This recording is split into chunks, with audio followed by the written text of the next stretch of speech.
खाटू श्याम जी की कहानी महाभारत काल से जुड़ी हुई है, जहां वे घटोत्कच के पुत्र और भीम के पौत्र बर्बरीक के रूप में जाने जाते थे। भगवान श्री कृष्ण ने उनके महान बलिदान से प्रसन्न होकर उन्हें वरदान दिया था कि कलयुग में वे श्याम के नाम से पूजे जाएंगे। यहाँ खाटू श्याम बाबा की पूरी पौराणिक कथा दी गई है। 1. बर्बरीक का जन्म और सिद्धियां। माता पिता बर्बरीक महाभारत काल में भीम के पुत्र घटोत्कच और नागकन्या मौरवी के पुत्र थे। अद्भुत शक्तियां। वे बचपन से ही बेहद वीर और तेजस्वी योद्धा थे। उन्होंने देवी कामाख्या की कठिन तपस्या करके 3 अचूक बाण प्राप्त किए थे। 3 बाणों की शक्ति। इन 3 बाणों के बल पर वे पूरे ब्रह्मांड को जीत सकते थे। पहले बाण से उन सभी शत्रुओं को चिह्नित किया जाता था जिन्हें मारना था। दूसरा बाण उन सबको सुरक्षित करता था जिन्हें बचाना था। तीसरा बाण पलक झपकते ही सभी शत्रुओं का संहार कर वापस तरकश में लौट आता था। 2. माता को दिया हारे का सहारा बनने का वचन। महाभारत का युद्ध। जब कौरवों और पांडवों के बीच महाभारत युद्ध की घोषणा हुई तो बर्बरीक ने भी युद्ध देखने की इच्छा जताई। प्रतिज्ञा। युद्ध के लिए प्रस्थान करते समय उन्होंने अपनी माता मौरवी को वचन दिया कि युद्ध में जो भी पक्ष कमजोर या हार रहा होगा वे उसकी ओर से लड़ेंगे। इसी कारण उन्हें आज हारे का सहारा कहा जाता है। 3. श्री कृष्ण की लीला और परीक्षा ब्राह्मण का भेष। भगवान श्री कृष्ण जानते थे कि कौरवों की हार निश्चित है। यदि बर्बरीक हारते हुए कौरवों का साथ देने युद्ध क्षेत्र में आ गए तो पांडवों का नाश हो जाएगा।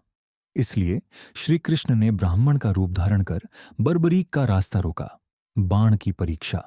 श्री कृष्ण ने बर्बरीक की वीरता की परीक्षा लेने के लिए उनसे एक पीपल के पेड़ के सभी पत्तों को एक ही बाण से छेदने को कहा। श्री कृष्ण का पैर। बर्बरीक ने ध्यान लगाकर बाण चलाया, जिसने पेड़ के सारे पत्तों को छेद दिया। श्री कृष्ण ने चुपके से एक पत्ता अपने पैर के नीचे छुपा लिया था, लेकिन वह बाण श्री कृष्ण के पैर के पास आकर रुक गया।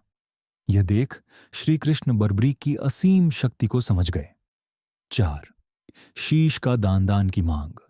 ब्राह्मण रूपी श्री कृष्ण ने बर्बरीक से दान की इच्छा प्रकट की और उनसे उनका शीश, सिर मांग लिया। वचन का पालन। बर्बरीक समझ गए कि यह कोई साधारण ब्राह्मण नहीं है। उन्होंने श्री कृष्ण से अपने वास्तविक रूप में आने की विनती की। श्री कृष्ण के प्रकट होने पर बर्बरीक ने खुशी खुशी अपने हाथ से अपना शीश काटकर श्री कृष्ण के चरणों में अर्पित कर दिया। इसी महान त्याग के कारण वे शीश के दानी कहलाए। 5. श्याम नाम का वरदान और खाटू धाम युद्ध देखने की इच्छा। बर्बरीक ने मरने से पहले पूरा महाभारत युद्ध देखने की इच्छा जताई थी। श्री कृष्ण ने उनके शीश को युद्ध क्षेत्र के पास एक ऊंची पहाड़ी पर स्थापित कर दिया, जहां से उन्होंने पूरा युद्ध देखा। कलयुग के देव। युद्ध समाप्त होने पर श्री कृष्ण ने बर्बरीक के इस महान बलिदान से प्रसन्न होकर उन्हें वरदान दिया। कलयुग में तुम मेरे नाम श्याम से पूजे जाओगे। जो भी भक्त सच्चे मन से तुम्हारा नाम लेगा उसकी सभी मनोकामनाएं पूरी होंगी। मंदिर की स्थापना।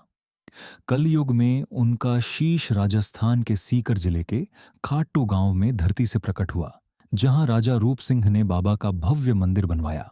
आज यह स्थान श्री खाटू श्याम जी मंदिर के नाम से विश्व प्रसिद्ध है। यदि आप खाटू श्याम जी की आरती, चालीसा या खाटू धाम यात्रा के बारे में कुछ और जानना चाहते हैं तो कृपया मुझे बताएं।